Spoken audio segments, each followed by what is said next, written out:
Lexy Show, Fashion That Gives a Damn. This week I am joined by Cheeki Swim's CEO. Please join me in extending a warm welcome to Giovanna Scholbi. How are you doing? So, can you tell us a bit about your background and what inspired you to start Cheeki Swim?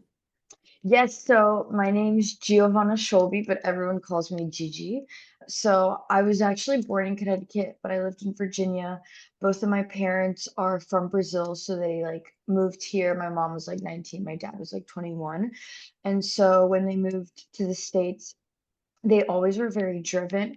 And so growing up, they really gave my brother and I a lot of opportunities to try everything and to be successful and find something that we would like. And I feel like in the midst of that, I always found myself being like a leader, whether that was sports or an orchestra, school activities, anything like that.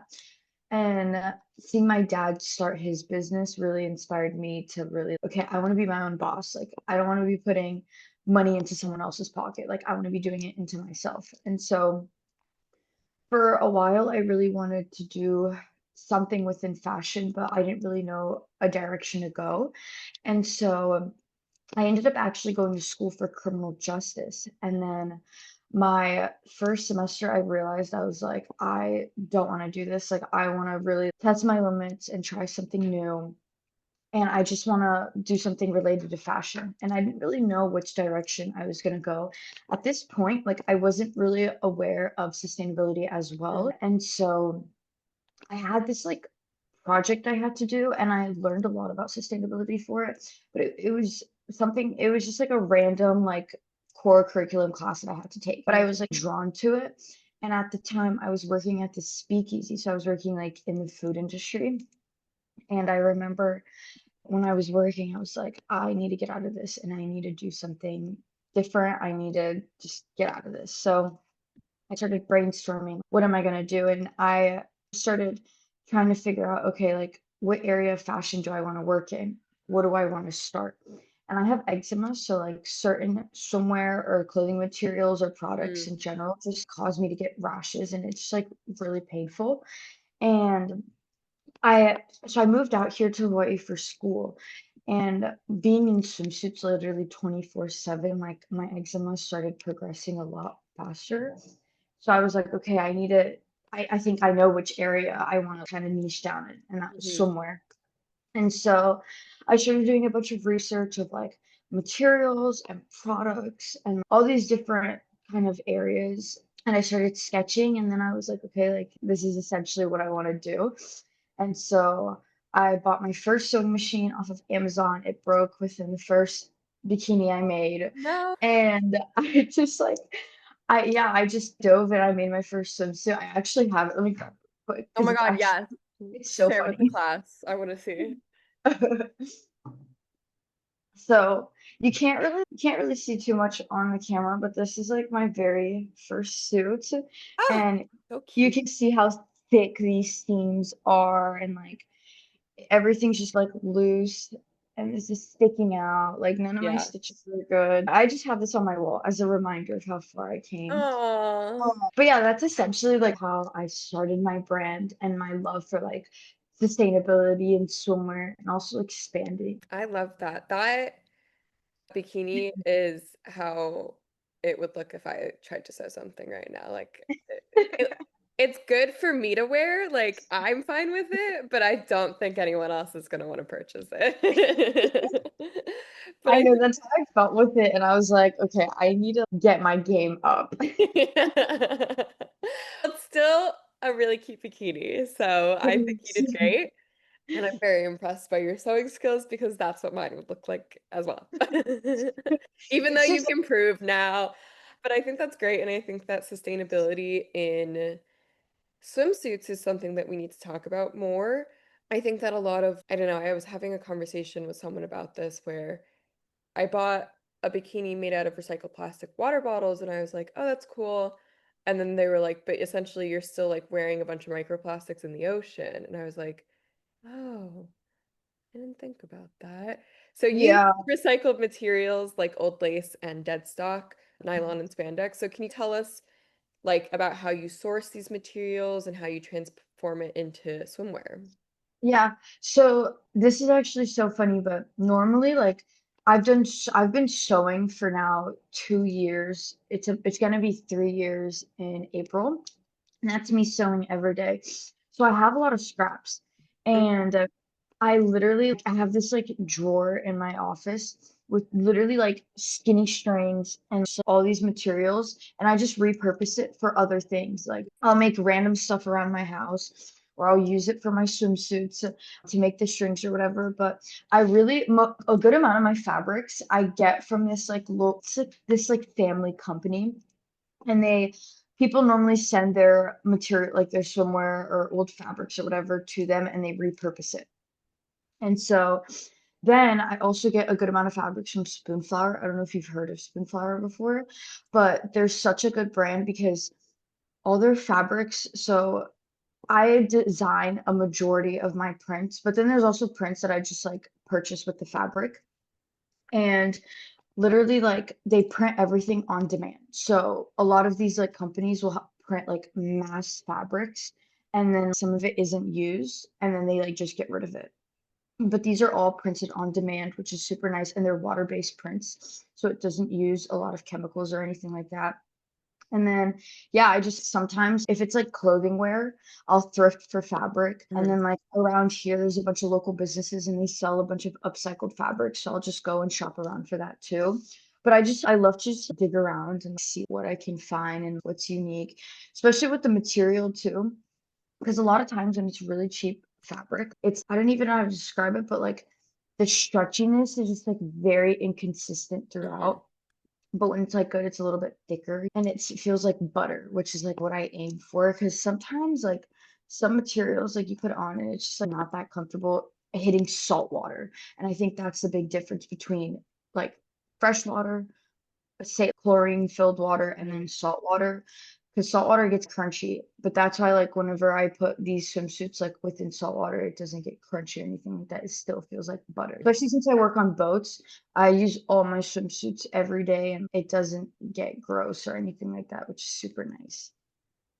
Yeah, I think that's so good. And I was just having this conversation, I think like yesterday with someone, but they were saying that they would take like sweaters from a thrift store and essentially unknit them and then use that yarn essentially Mhm. like a new sweater that they would actually wear. And I was like, I feel like that's what you can do with thrifted materials at a thrift store. It's like you're taking something that is you're using it for the fabric essentially, which is really cool because I think that was something that I was also we were talking about where it was like Joanne Fabrics just closed down and like how do we get No fabrics way. nowadays? Because that was something that like Joanne's was like everywhere, like in every Yeah, town. And I live in Los Angeles, so like we're fortunate enough to have the design district and there's so much fabric there.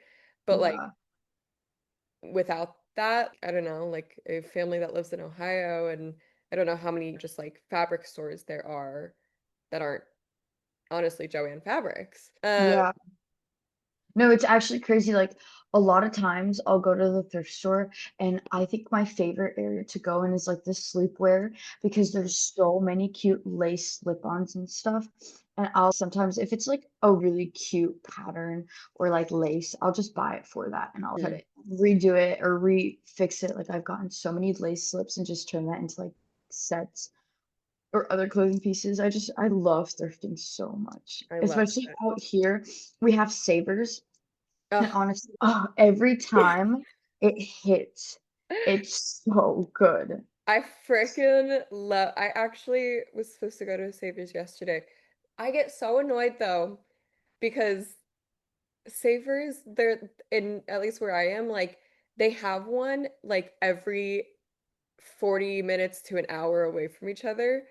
And so Mhm. it's with the traffic here, like I'm like trekking to get to the Savers. And so it's like I have to set aside, okay, I know I'm going to Savers today. I'm spending the day at Savers. Like this is not fun, no funny business, guys. I'm driving in there. I'll call someone on the phone. And I was talking to my friend who isn't a big thrifter. And she was like, I think I would like going thrifting with you. And I was like, we can totally go thrifting. But just so you know, like I spend like years at a thrift store. Like I'm not leaving until Making a day every, out of this. yeah, I need a day. We're setting aside a day. And we're just going to one location and it's Savers because Savers are huge. And they, oh God, I love a freaking Savers, dude. And they're so good. Like, I absolutely love their pieces, and like they just have so many different random knickknacks that are just like perfect. Yeah. Oh my God. I literally, where did it go? I thought I just had it here with me, but they have that section in the home decor area where it's just like a bunch of random bags of like random shit, basically. Yes, I Um, know what you're talking about. yeah, and I bought one and it had the cutest. I love to collect like little salt and pepper shakers that have like I don't know That's so that, cute. that look like other things essentially. And I got one from Savers yesterday that or not yesterday, the other day that was like one like the salt container was like a sunflower and then the pepper shaker was like the pot for the sunflower and I was like, that's so freaking cute. That is Just got my random like stuff. my whole entire house is thrifted. It's actually insane. Yeah. It's so crazy. Everything is just so good over here. Like my this is so funny. This sewing table right here, Yeah. I fully thrifted from Savers with the chair. Oh my God. Hell yeah, dude. And it was literally only $15. $15. Okay, that's crazy because I will say my thrift stores near me are so expensive. Like one thing is $15 now, and it's like the salt and pepper shaker was like $15. I hate it how they also make things really expensive, especially since it was donated for free, Yeah, you know? And I'm just like, certain items shouldn't be that expensive. yeah. It's just like everything is so expensive nowadays. I'm like, oh God, Yeah. gotta save up for my thrift finds now. But yeah, I love that you do that, and I think that I was also talking about how I think a lot of people will a lot of the comments that I get and that this person I was speaking to will get is like, you're taking like clothes away from people that, need it or something. And I'm like, there are so many clothes out there. I always say the stat that like we have enough clothes right now to dress the next six generations of people. And like, Mhm. it's not even that we're like stopping making clothes.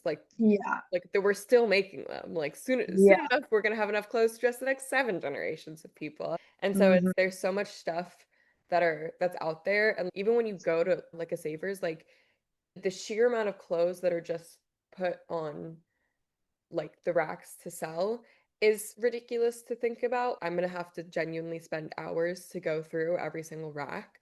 But then not only that is they have a The whole back. back. And it's every week. And it's constantly like while I was at that Savers, like people were in the drive-through like dropping clothes off. So it's Mhm. like, guys, they're like constantly getting stuff. Around the holiday season, they're getting like even more stuff. There are certain like times throughout the year that like they get extra donations. Like we need to find more innovative ways of using what's already out there and essentially recycling it and taking pieces and using them for the fabric is such a great way of repurposing these pieces. Yeah. I think that we're talking a lot about sustainability in the fashion industry, but I don't think that sustainable swimwear is something that's like quite as big. Like when I need to find swimwear, like I really got to scour the internet Yeah. to find like a sustainable fashion company. And so I think that it's great that you're making that more accessible. Yeah, like everything, all the pieces that I make are all handmade, and like every collection I make about, it really depends on the demand, but I'll make about 20 to 40 pieces, and that's it. And it's just once it's sold, It's and so that's just because I feel like a lot of these companies. So this kind of steers back into it. Like when I started my company, I didn't really know which direction I was gonna go. And so I remember looking at manufacturers and I looked at one, it was based out of California and it was like supposed to be sustainable or whatever, but it was $10,000 for 300 units. And I was just sitting here, that's absurd. That's actually like crazy. And I was like, that's why I steered my direction. I was like, you know what? Like, I'm gonna make my own because I also thought if I'm producing or if I'm like having someone produce 300 swimsuits, what if all of them don't sell? Then what am I gonna do with all this extra? That's why I'd rather do smaller batches because it's less product that I'm using, and it's also like I can see how the demand goes. And overall, like I honestly, I don't think I would enjoy sewing 300 swimsuits in 2, 3 weeks. Yeah. So I like to keep it enjoyable. I like to keep it sustainable, and also like I want to. I want Cheeky to speak its purpose, like to speak its core, which is to stop like over consuming and Mm, mass producing. yeah. Yeah. I think that's the other thing is just like we're making so many clothes and we don't even know if people are gonna buy them. Like Yeah. it's oh God, I like basically got in like a very public argument with Shein. I Uh, think I saw that on your Instagram. yeah. That was they're like I don't We oh were my God. beefing. We still are beefing, but there was like a representative that kept speaking on this press that I was getting around Shein, and like they're a lot of what they'll claim and like their sustainability claims are that like they only make a few pieces of they only make a few, how do I like, so they have their individual styles and then they only make a few pieces for each style. And I'm like, yeah, but then you make 300 styles in a day and then you're only releasing, Yes. supposedly you're only releasing like 10 of them. And I'm like, okay, so you're doing 300, you're making 10. That's a lot of freaking clothing right there. And so, That's 3,000, about 3,000 pieces or so. Or maybe no, my math yeah, is not right. yeah, that math is right. Yeah, I think so. I Yeah. think it's 3,000 pieces. And Yeah. so it's so your whole argument is, oh, like we only made 10 of this one style. And I'm like, yeah, but and 300 is nice. Like sometimes they'll make literally 10,000 styles a day. And so Mhm. it's like it's just so much like we're really overproducing and we don't even know when people if people are going to buy them. And unfortunately with brands like Shein and a lot of these fast fashion companies, like they're not high quality enough that when they do try to figure out what to do with the extra stock, like people are gonna like really fight to, because like you'll go to like there are like sample sales and stuff, at least there are in my area, and I see like brands that post about their sample sales and it's like we're getting rid of pieces that didn't end up selling. And it's when those ones happen, like people will like line up to get this piece at a cheaper whatever. If Shein were to do like a sample sale, like everything would be like $1. Like maybe people would line up because it's like basically free clothing. Yeah. But it's like not high quality enough that we're like, yes, like this is gonna be a really great investment and whatever. Like they're not doing anything like that. And so I think that like you bring up a great point about overproduction where it's like we need to calm the fuck down, guys. Yeah. Let's reel it It's insane. I literally think about this all the time, but like a lot of the pieces that we got rid of is still out there, and it in. will be out there until we're gone. It's crazy. And like all the clothes that I've shopped, like I've had now for like years and years, because I know that if I buy something, like I'm gonna be wearing it. I'm Yeah. gonna be having that. But then there's a lot of people that like have a lot of like impulsive shopping and uncontrolled shopping, and that kind of doesn't help the overconsum like it leads into overconsumption because all these companies are mass producing tons and tons of pieces. Like thinking about it, like 3,000 pieces, that's a lot of pieces. It's a lot of stuff, but it's just because a lot of these companies, they don't care. They just care about making money. They care about hitting all these different like Mm, points and like profiting like times three. For me, like I could care less like how much money I make. Like I literally do it because I like to. I want to stick to the value. Like a lot of people ask me like, oh, if Cheeky right now were to like blow up, like what would you do? Would you get a manufacturer of them? Like, no. Like they're gonna have to wait about 2 to 4 weeks for their product to be made, and because it's all handmade and like it takes time. That's the point. It's supposed to take time. It's not supposed to be something like boom, we have mhm. it in an instant. I feel like everything nowadays is so feasible and accessible, and it's just like really bad because people just don't really understand like how the system goes. And I think that's really important for us to teach this is how it works. This is how it's going to affect our world, how it is affecting our world and for generations to come. Yeah, no, completely. I think that like whenever I get rid of something, I go through quite the process before it ever even goes back to Goodwill, where it's like Yeah. I give it to friends, and if they don't want it, like there's still like good high quality stuff. Like I'm not just giving them shit, but Yeah. it's good high quality stuff. It just might not be my style anymore, and that's fine. And that's Yeah. something that I really like to think about where I'm like, if I'm buying something, it's something that for the most part, I'm gonna want to keep forever. Like I really have been off, like I'm very specific, which I like it's so crazy to me because when I back in the day, I used to shop a lot of fast fashion because I didn't know that it was a problem. And then I didn't even know what fast fashion was. I was just going to these brands because why the Yeah. hell not? It was cheap and it's all I could afford. And then when I started becoming more sustainable, I would thrift, but I would go to a thrift store and I would just buy shit to buy shit because I was like, it's like $1. Like I would just replace my fast fashion shopping habits with thrifting. And now it's so crazy to me because like I don't even scroll on like Depop as much as I used to. Like Mhm. I'm very specific when it comes to making purchases. If I Mhm. want something, it's because I like know I'm gonna wear it and I know it's something that I'm gonna keep in my closet for a really long time.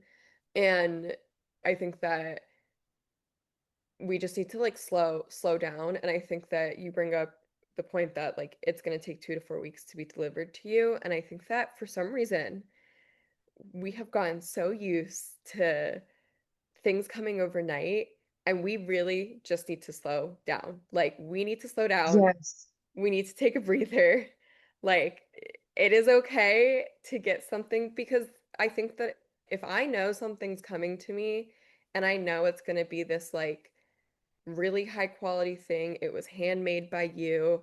Like, I'm gonna keep it forever. And I think that's the other thing with swimsuits, other than the fact that I feel like my weight fluctuates a lot, so that's the only reason why I'd be getting like a different swimsuit. But like for the most part, I keep my same swimsuits. Like I've had the same Yeah. swimsuits for years and I wear them until I can't wear them anymore. And even then, like I'll figure out if maybe someone else can wear them or if I Mhm. can recycle them or what I can do with it. But I think like a good high quality swimsuit is such a good thing to have. I genuinely think that is such a good investment. Like in the summer, we're swimming, we're at the beach, we're at the pool, we're wherever, we're tanning outside, like we're doing what we can. And like a good swimsuit is so I don't know. I just think that swimsuits are so special too because it's like you want to be confident in a swimsuit. You want to know that it's not going to irritate your skin. Like when I go to the beach, I'll go for the entire day and I want to be comfortable and I'll have a lot of swimsuits that like irritate my skin or whatever. It's like y- I want to know that when I'm wearing a swimsuit, I can chill in it for a long period of time. I can be comfortable and I can be confident. And so I Yeah. think that's like something that it's let's slow down and let's let it be okay for something to take time to be made so that I know that it's going to be high quality. This is some I bought my boyfriend something for his birthday and it took 2 months to get to us. And every single time I was just like, I would tell him, he was like, he didn't care, but he was just like, "Do you know when it's coming?" And I was like, "I don't, but it is like a small business that's like hand making this thing for you. So it's I know when it comes, it's gonna eat. Like it's gonna look Yeah. so good. It's gonna be so freaking cool. It's gonna be so worth the wait." But I think like we've just gotten so used to getting things overnight. And like I was even talking about my brother brought up the point we were having a conversation about this where it was like it's so interesting, and I'm guilty of it because I love a good Uber Eats. Like, I hate having to leave my apartment. But he was like, why could like our burrito bowl get like a nice luxury like drive solo drive in like a Tesla to our house in like the span of an hour or whatever, and like we don't even have to leave the couch. We can just be like sitting watching TV and it can be delivered straight to us. And I was like, yeah, this is like crazy. Like we've gotten too accessible, we've gotten too convenient, I think. And I think it's Yes. great to slow down and remind people that like for a high quality thing, it's worth the wait. I agree. I think it's like actually so crazy. Like how technology and everything's evolved drastically in these like past 10 years. And honestly, like for example, Amazon, like I am guilty. I do Amazon. Like, I love how it's just boom, you need something quick. Like, you don't have to go to the store or anything when it's delivered to you. But also, it has taken away from so many other companies because it's so accessible. And people have just gotten so lazy, I feel. And it's honestly so crazy to me. Like, whenever I go back home and I just like see because I feel like here in Hawaii, like everyone honestly like practices really good sustainable like manners. And I feel like that's what lit that spark in me. But then when I go back home and I see everyone else's habits of like just their shopping and everything, I'm just, oh my God, like I just can't do this. Like it's just a part of my skin. You know what I'm saying? It's so crazy. And yeah, like whenever I tell my friends about my company back home or I talk to like anyone, they're always like thinking about like the whole side of like manufacturing and expanding and having other people do it and mass produce. And I'm like, slow your horses down. I am in no rush. Like, I want people to have that anticipation because they know that it's being handmade. Like, it's not being made in an environment where there's like kids working in like really bad just gross areas and getting paid absolutely nothing. Like, yeah, it's just honestly so crazy to me just how the world works in so many different areas. Yeah, I think it's really crazy just to think about. There's a quote. It's like the stupidest quote ever. It's not, it's Give like it to me, let me hear it. people have like their like inspirational quotes, and I'm like, my favorite quote is from the freaking actor Woody Harrelson, where he was like, "I don't want to be accessible to anybody in my life at any given moment." And I was like, Period. "Yep." I was like, Yeah, that part, like for someone who works like on social media in multiple like aspects of my life, like I create on social media and then I literally am meant to scroll trends for the company I work for so that I can brief our team and whatever.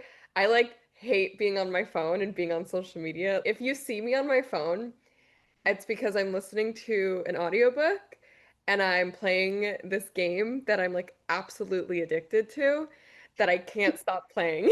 And it's I genuinely think 95% of my screen time is playing this stupid game.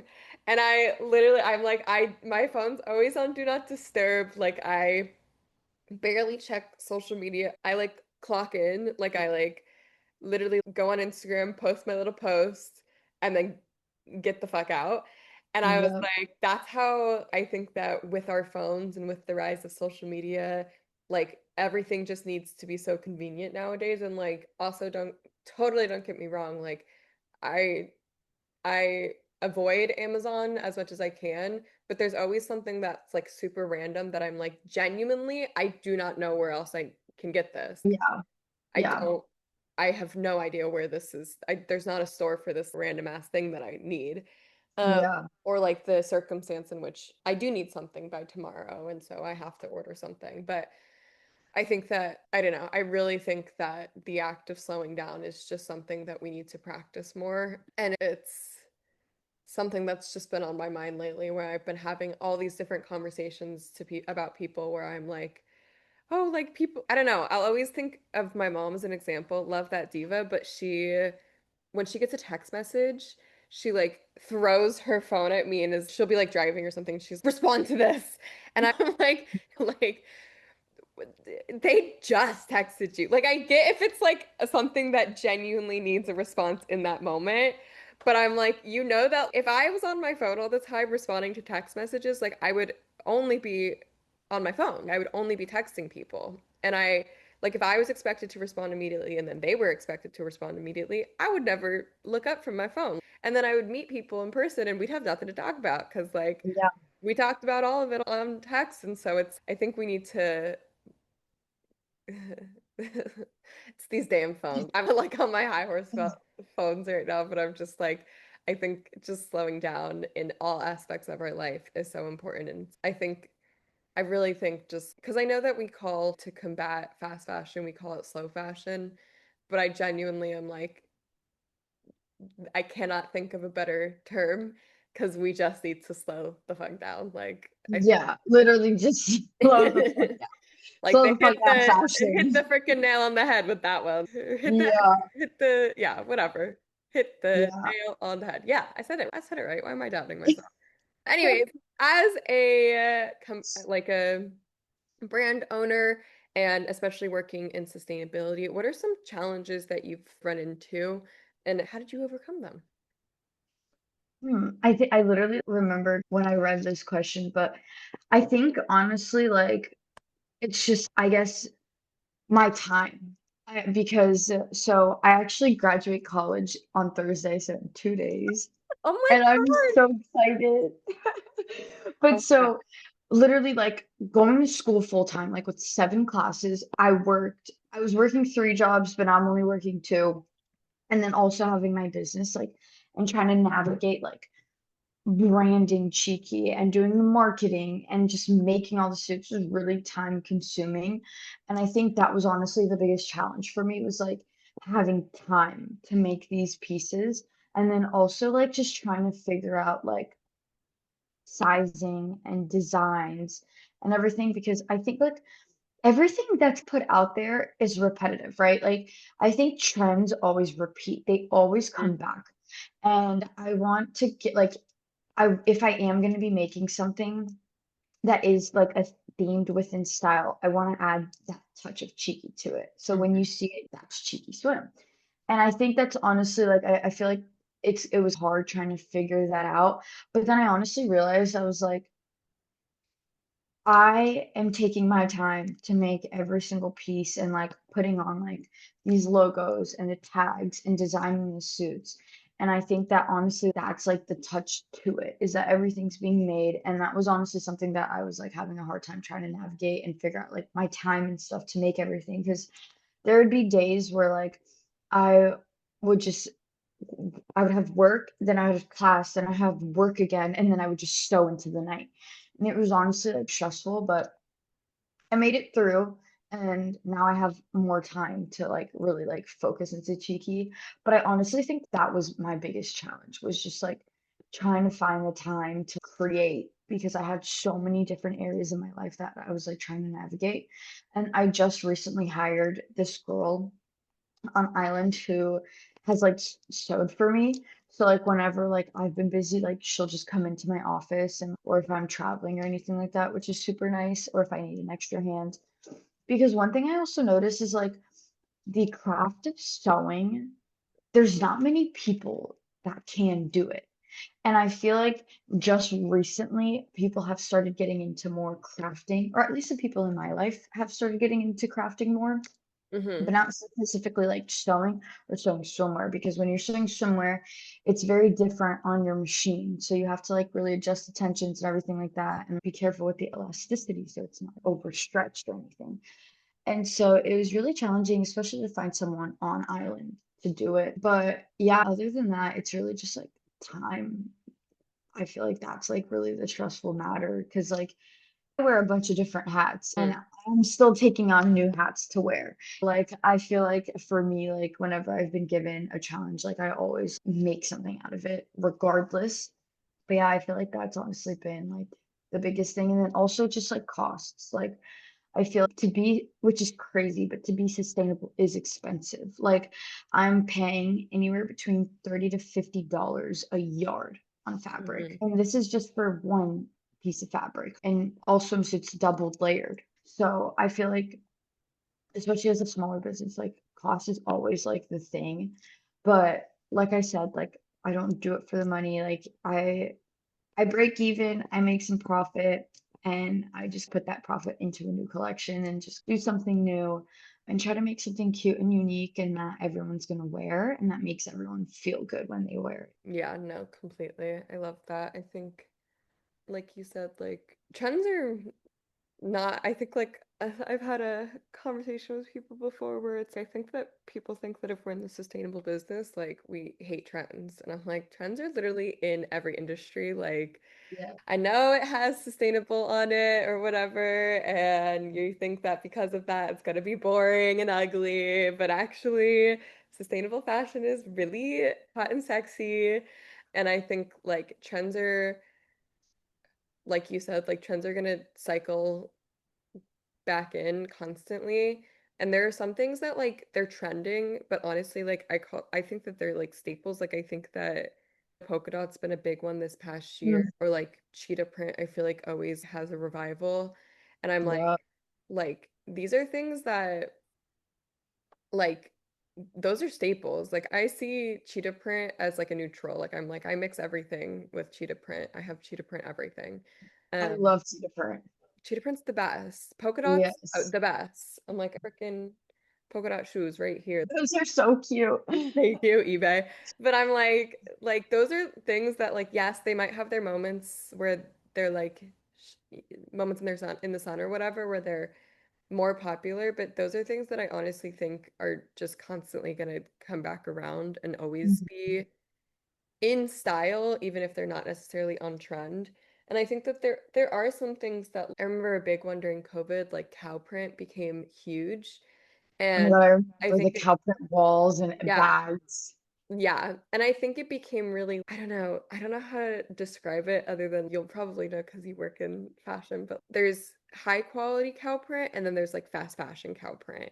And I can like distinctly see the difference where it's like the fast fashionified of it version is like not great, but I think that if you do cow print and you do it right, like it can always be in style. Yeah.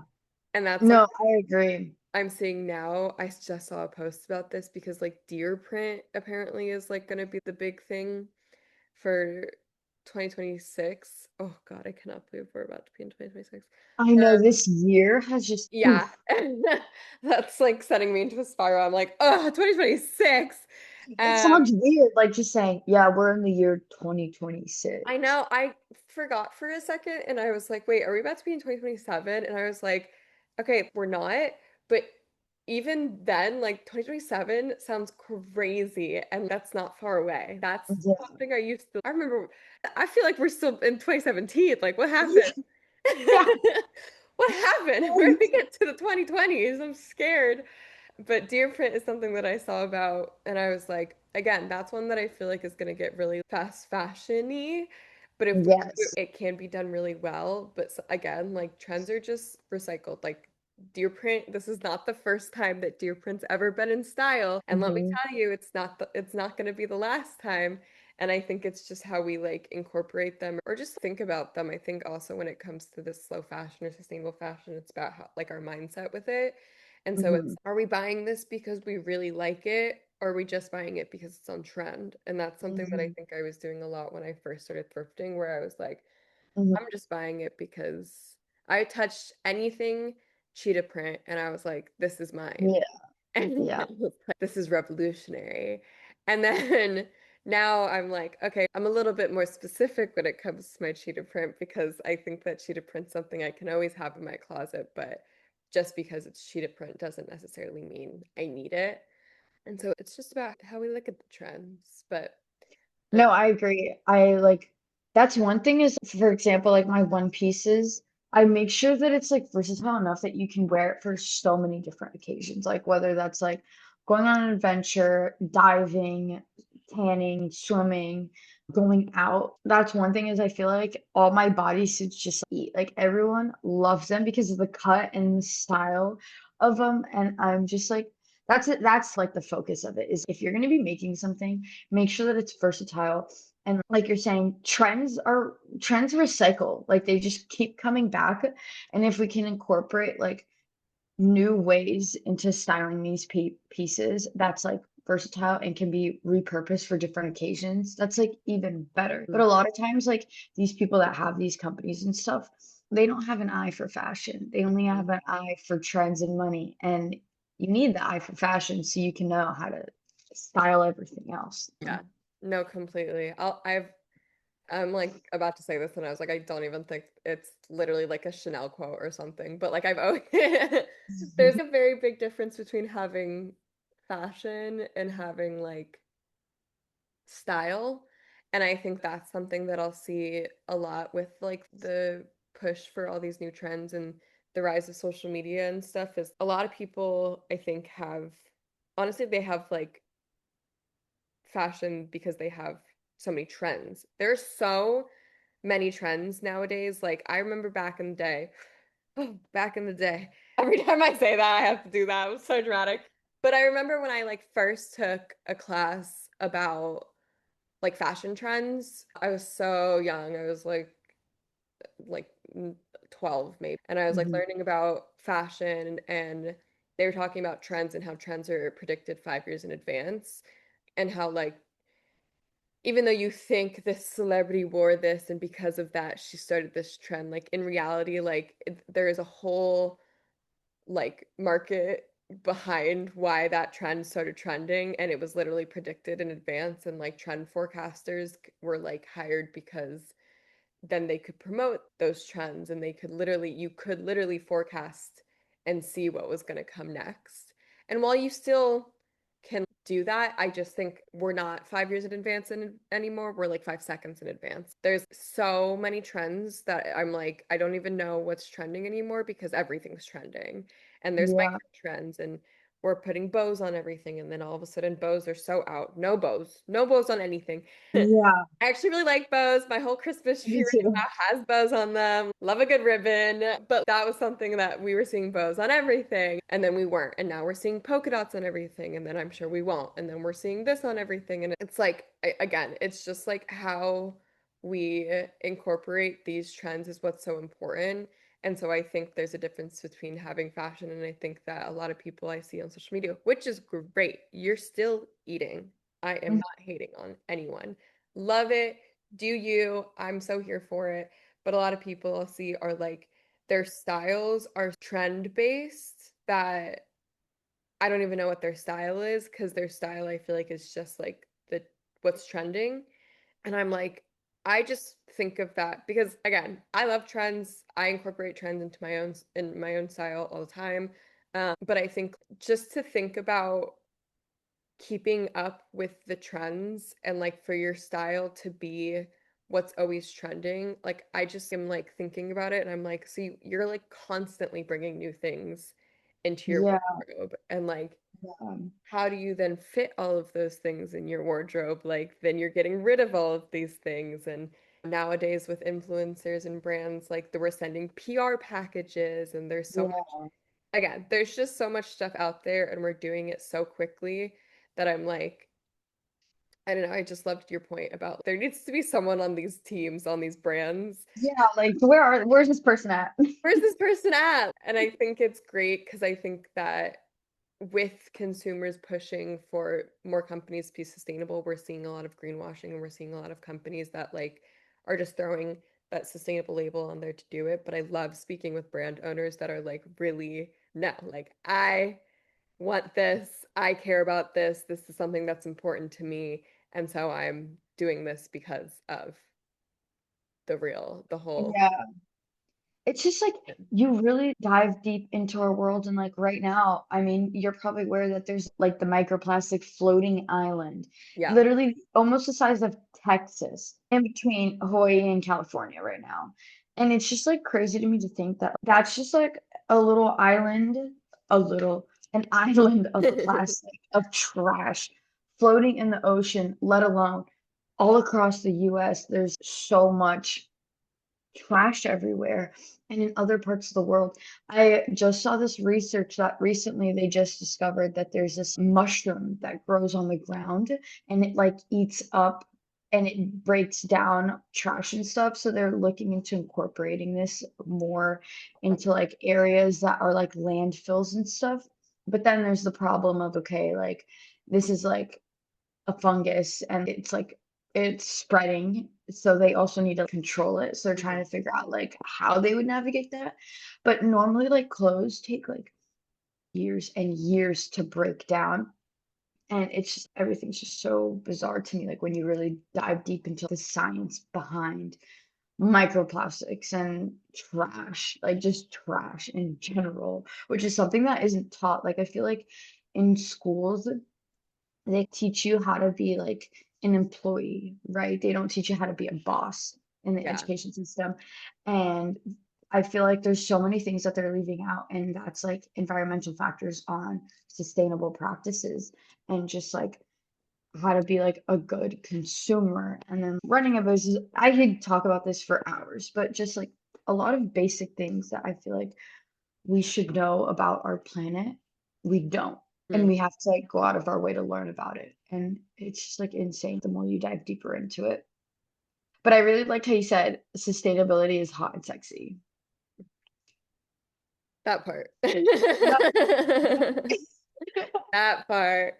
Yeah, no, I could also talk about this for like ages. I think it's so interesting because it's like I didn't learn about the fashion industry until the truth behind it until I was like going to college. And I was Mhm. like, I've been in this field. I've been having a blog and talking to people and posting and stuff for since I was 13. So like I, I was in the field and I didn't know about it. So obviously the education about it needs to be more prominent. And I think we're definitely talking about it so much more, which is great. But like every conversation I can have and slip like into about sustainability, I do because I'm like, still, like people might not know, and that's not on them. It's on the way that these things are marketed. It's on the Mhm. education around it, and we need to just talk about it more. But Amen. yeah, Yes, I'm with so it. with like that, I guess, I think that the swim industry is something that, again, we might not be talking about specifically in terms of sustainability, but we really need to. You're directly going in the ocean, you or just swimming, but usually I put on a bathing suit and I go outside, and so at Mhm. least I'm in the environment. And so I think it's been criticized for contributing to fashion waste, especially in the fast fashion cycle. So how do you think that the industry can really tackle this issue? And what do you think that maybe your role, Cheeky Swim's role, is in that? So I don't know if you've ever seen manufacturer videos of like how they produce like swimsuits or any piece of clothing or food in general. It's these big machines and they like get the fabric and they literally slide it through and it just automatically cuts and then all that waste they just toss it. But one thing that people like don't realize is that every single piece of fabric matters. So whenever, let's say I have 5 yards of fabric, I am literally like playing a puzzle and I am fitting every single crack of any piece of pattern I can to use all of the fabric. Like by the time I'm done with this piece of fabric, like I literally have, I'll show you. Let me grab my, let me grab this. Like most of the time, the little pieces of fabric that I have left from my cutouts are like this. Are literally pieces that like you can't really do much with, but if you wanted to, I like to save these for arts and crafts because I like to scrapbook. So Hmm. if I want, like, I like to do a sample book. I've been working on this, is saving every piece of fabric and doing like a textile book of all the fabrics I've used and worked with. So I'll save little scraps like this, or even if I want to do like little patchworks, like I could cut out a star or a heart and How use that for cute. Yeah. scrapbooking. But it's just these are the scraps I end up with. And a lot of these companies end up with like literally this much of scrap, which is like a full block, Mhm. half a yard of fabric that like you could make a bikini set out of that. You Yeah. could do patterns. And I think that's the issue. That's literally the issue is that we're not only overproducing products, but we're wasting products. And I honestly think that like with Cheeky, like you just know that what you are getting has been like cookie cutted. Like Mm. I'm using every single piece of fabric. I'm not letting any single piece to waste. And I think that's something that a lot of brands need to really reconsider, especially for the price of the buck, because like I said, sustainability isn't cheap. And if you're going to be paying that much money for fabric, you might as well use every piece of it for to make products or whatever. And I think that's something that I've recognized and realized with a lot of these companies is like they're wasting so much fabric, let alone creating so much product. And I think that it's just important to use everything that you can and just like really use it to the most and make the most out of it. But yeah, that's something that I've definitely realized and think brands need to take a better look into is like waste, like thread waste. Like sometimes like I'll sew, and then I'll have strings that I cut and I didn't use, and I'll just wrap it up on my spoolies. I'll normally use it on my bottom bobbins, but I'll just like Mhm. wrapping it around and I'll reuse it. So you know that even though this thread didn't work for this piece, I'm wrapping it around here and reusing it. I think it's just really important to find different ways to like use what you have Yeah. and keep repurposing it. Like I said, I think like innovation isn't everyone's cup of tea, and I think that every company needs someone that's like trying to be innovative and practicing sustainable practices. Yeah. No, completely. I think that's great. Nothing gets wasted. There's always use for stuff. That's like Everything. my apartment. I'm looking around and I'm like, I just keep random shit. Like someone I was at an event yesterday and they were gonna throw out this board that we like put the charcuterie board on. And I was like, no, I'll take that. I was like, don't get rid of that. What do you mean? I'm like always like grabbing shit. I'm like, nothing to be wasted. Yeah. So I think also when it comes to swimsuits, we're in the sun, maybe we're in chlorine, maybe we're in salt water. There's a lot of wear and tear with swimsuits. So how do you encourage people to repair, recycle, or extend the life of their swimwear? So obviously with any piece of clothing, there's going to be wear and tear. But one thing with Cheeky that I like have really like instilled is if something were to happen to your swimsuit or damage it, send it back, we'll fix it for you and ship it back to you. So Mhm. you can always keep that suit. That's just like part of it. And I think that a lot of companies should have that incorporated in because not only does it build like really loyal clientele because they know that if something were to happen, that you have their back, but also it keeps it like repurposed, like it keeps it going. But I think that's like the problem is like they want you to get a new one. They want you to spend that extra Yeah, buck and do that. yeah. But that's just kind of something that like we do. I have washing instructions, which I didn't know how to wash somewhere for a really long time, but you're supposed to wash it in cold water and just let it air dry. It's that simple. I used to just put it in the washer and put it in the dryer, but putting it in the dryer with that heat is awful and it also rips your strings, like it burns it. Like I've had that happen to me so many times and I didn't really know what was going on. And then I was like, wait a minute, it's my washing process. I'm doing something wrong here. Yeah, I've Um, had that happen. yeah, and it's just it's something simple like that really brings the life of the swimsuit and it keeps it going longer. Yeah, I think that's such an important point to bring up is first of all, the amount that we wash things, we just don't need to wash them as often as we think we do. If you literally just look up like a washing chart, like there are things that it'll say like how often to wash your sweaters, how often to wash your denim, even your workout clothes. If you didn't sweat that much in it, I respectfully don't think it needs to be washed. Yeah. That might sound gross, but genuinely, like the item is not dirty. And I think that's something that I've encouraged a lot of people to look into when it comes to sustainability and something that I've been doing a lot more research on because I feel like I'm constantly doing laundry, like Mhm. the bane of my existence. And so, whatever I can do to do less of it, also Mhm. then essentially extending the life of my garments, sign me up for. Yeah. But I always like to end my podcast asking, I think we covered a lot of them, but what tips would you give to someone who is just starting their sustainable journey? I think that it's really important to dive deep on like your practices. See what in your life are you doing that if you were to take an outsider perspective, an expert sustainable practicer, like what area would you change? And then like, do your research on it because in our day to day, there are so many things that we can like change. Like, for example, water waste, that's one thing. And then also just like recycling something that simple, like your cans and stuff. And then also like how you're shopping, what you're shopping, also the products you're shopping. Like a lot of times, like the food we eat and the clothes we wear, we don't know what's being put into it. And I think it's really important to do your research so you know what you're paying for and what you're getting. And I think that's honestly like the best thing that you can do. Give yourself some grace. Like it is hard, like really locking in into sustainable practices just with our world. Like it's ever changing and ever evolving. And there's just so much coming in and coming out. So give yourself some grace, but really make sure that when you start, you can do something each day because it does make an impact. Like a Mm. lot of times people are like, oh, like there's billions of people on this planet. Just because I'm doing it, like, no, it's gonna go unnoticed. It's not like it's not going to go unnoticed, and it'll spread to your friends, to your family, to the people around you and look up to you. Like we have so many silent lovers out there and people that like look up to us. I think it's really important that like everything that we do, we not only do it for ourselves, but also do it for the benefit and like best interest for everyone else. Yeah, no, completely. I think those are great tips.